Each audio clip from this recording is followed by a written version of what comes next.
Hello friends, today I will talk about the DC motor. So a DC motor is right here. I put a small cardboard piece on it to make it look like a fan with these Legos around it to make it a little bit creative. So what's a DC motor, how it works with Arduino, and other required components to make a DC motor run on the Arduino board without any issue. So the DC motor is an electrical device that converts electrical energy to mechanical energy. The basic principle of how a DC motor works is whenever a current-carrying conductor is placed in a magnetic field, it experiences a mechanical force, which makes the DC motor rotate. You might have seen these simple DC motors in toys. It's simple. It has two pins.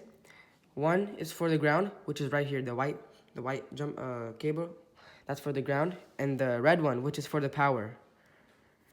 We can connect this to the Arduino board and complete the circuit.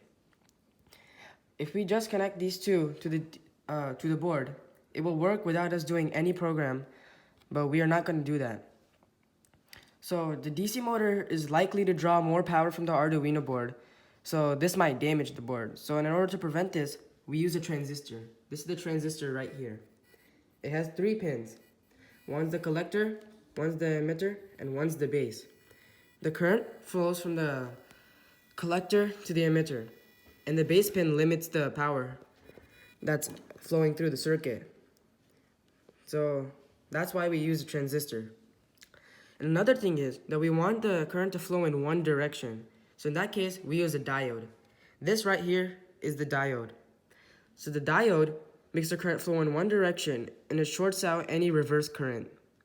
The diode can also prevent a negative spike, which can damage the Arduino board or the transistor.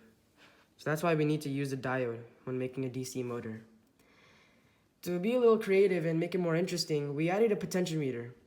So we used a potentiometer to control the resistance of the current that is flowing through the circuit. With this, we can control the speed of the motor. I'll give a quick demo. As soon as I turn this knob, the speed of the motor will change.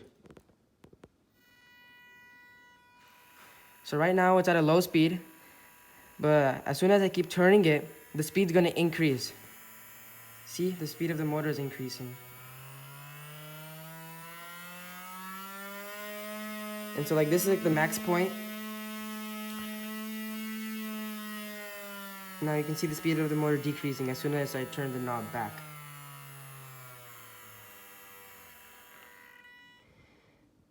So that's basically it for the DC motor. Thank you guys for watching.